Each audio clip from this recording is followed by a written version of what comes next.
Hi there guys and welcome back to Red FC Away Days. I'm James, not joined by Adam once again. He actually didn't want to come to do this preview today, so yeah, he's not going to be here for the Barnsley preview. So yeah, obviously I'm here today to give you guys the Barnsley preview. I'm going to be taking a little bit of a different approach to this one. I'm actually going to be looking more something that I feel like personally the previews could do a little bit better on. Going to be taking a look a bit more in depth at the other teams. So yeah, I've actually took away, had actually a proper look. First time I've actually done proper research like for the other team and stuff. So yeah, we'll still do the starting 11 and stuff like that. But yeah, I've got a little bit of research about Barnsley. So yeah, I'll go ahead and crack into that. So basically, obviously we know Barnsley, they're high flying at the moment, not doing too bad. I think they're 4th or 3rd in the table.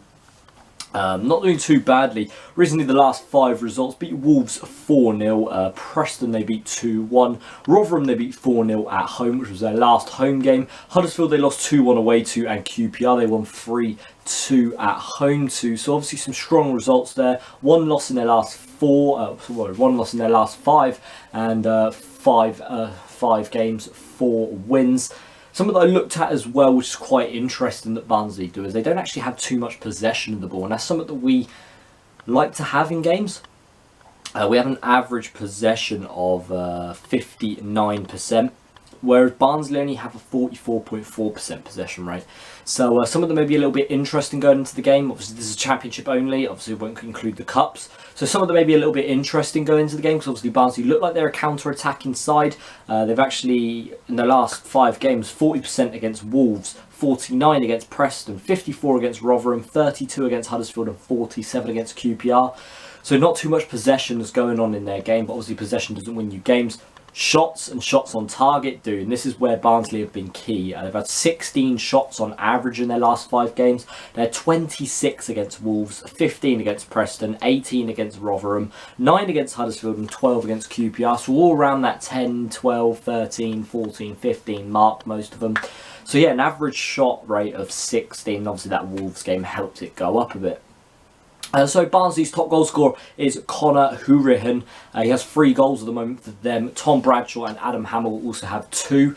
So that's a men to watch out for. Ryan Kent as well, another man that been a little bit decent for Barnsley, coming off the bench for them so far this season. He's got 1 goal. Average rate of 83% pass possession. Actually has created 7 chances, obviously, in Barnsley's 7 games. Tom Bradshaw's got 2 goals, as I said, and he's actually created 3 chances throughout the season that's assisted other players. Adam Hamill, someone who I feel like personally is the one player to watch out for, a former Middlesbrough man. He's got 2 goals this season, 76% pass accuracy, and 6 chances he's made. And finally, Conor Hourihane, sorry if I'm butchering that name, he's had an 83% pass ratio, obviously he's 3 goals. And finally, he's had a 75% shot accuracy so far this season. And he's actually created 12 chances for Barnsley. As a team, they've created 71 chances altogether in their 7 games so far this season, which is pretty impressive compared to ours, which is only 49. Their pass completion, though, isn't something that's quite high. It's only at 69, whereas ours is 82. So that's something that maybe we can use to our advantage and try and win the game there. That's something that hopefully I'm looking for the team to do on Saturday. Obviously, Jaap Stam is a passing move man. So hopefully we can use that stat to our advantage. And obviously, finally, 59% possession ratio that we have compared to Barnsley's 44. Finally, another thing that I want to add is Barnsley's actually goal to game ratio. It's actually really impressive. 16 goals scored so far this season, which is very impressive. Only 8 conceded as well. So they seem to concede most games. So hopefully we can take that to our advantage and put one past their defence. Keeper hasn't been too bad this season. Davies, who's usually in goal for Barnsley. So yeah, hopefully we can get past him and score. Something that I'm a little bit concerned about Reading as well is actually the amount of goals that we've scored from open play. Only 1 goal from open play this season, 4 from set pieces. Obviously, we had 3 penalties and a corner. No, sorry, not a corner. We had 3 penalties and also a free kick from John Swift. 7 goals conceded, though, which is a big concern. 5 goals scored, 7 conceded. Obviously, not a good thing to have in mind. But again, though, key things that are good for Reading at the moment: 59% passing, 59% possession, and 82% passing. Now finally going on to the starting 11 that I predict for the Reading game. I'm going to go with Ali Al-Habsi in goal. He's been solid all throughout the season, so I feel like he'll be the man to stay in between the sticks. Obviously he's joint top at the moment for the clean sheets.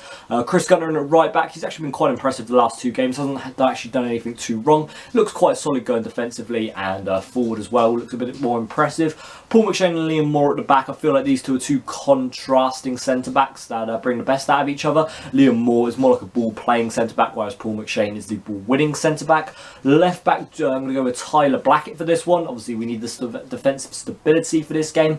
Feel like Jordan Obita is more of a home game player that you play at left back, obviously going forward, and Tyler Blackett is more the defensive guy. Maybe bring Jordan Obita on around the 60th mark if this is still 0-0. Centre mid's going to go with Joey Vandenberg, John Swift and Danny Williams. I feel like these 3 men are the guys we need in the midfield. Danny Williams for his passion. Wasn't too good against Birmingham, but I mean hopefully he can be back to the game he had against Ipswich and different teams like that.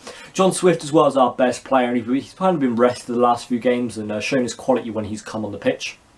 And finally in DM, Joey Vandenberg, who's been a key asset to the team personally, and he's my favourite player at the moment. Left wing going to go with a replacement. I'm not going to have Roy Behrens in the squad. Actually going to have Callum Harriott. I feel like he needs a chance to show himself and yeah, hopefully can be a little bit more impressive. Obviously came on against Birmingham. And yeah, he looked alright. A lot of people calling for him up front though in the comments. I don't know if that's because of his pace and stuff like that. Maybe people have been playing FIFA a little bit too much. But I don't know, a lot of people have been calling for him up front. I feel like personally his place is on the wing, skillful and very fast as well. Could have put a good cross in as well, so I want to keep him on the wing. McCleary on the right hand side. He's the best form player we have at the moment at the club, and I feel like personally he's the best player at the club, so I'll stick Gareth McCleary in that right wing. And finally up front, Jan Kermorgård. He's the only real experienced striker in this league that we have. Obviously got Dominic Samuel, hasn't made the bench in the last 2 games, was touted to, and he actually hasn't made the bench, so I don't know if there's attitude problems there, fitness issues, anything like that. So obviously we won't have Dom Samuel up front. We got Mendes, who I'm not too sure about just yet. I'm not going to make my judgment up on him, but yeah, Jan Kermorgård, might as well leave him up front. He scored this season, got a goal against Cardiff, so I mean he's on 1. Going into the score prediction now, I'm going to go with a 2-1 to Barnsley. Yeah, I know, sorry. I'm actually going to go with Adam Armstrong to score the goal for them. Yeah, I don't really feel that confident going into the game. I just feel like Barnsley will beat us. We've actually not been beaten at Oakwell for 18 years. We've won the last 4 out of 5 there. Just feel like they're going to beat us today, Saturday. I just don't know why. I just don't feel that confident. And finally, the rating out of 10 going to go over 5. Just going to feel like it's more of a Wolves performance. Don't think we're going to play too well. Don't think we're going to play to the best of our ability, personally. So that's going to be it for today's video, guys. Hope you have all enjoyed it. Sorry once again if I've dragged on a little bit in this one. I just took a new approach to the previews. Tell me, guys, if you like it down in the comments. Obviously, the feedback will be great. But yeah, that's going to be it for today's video, guys. Hope you have all enjoyed it. I've been James, and I'll see you guys in the next one. Peace.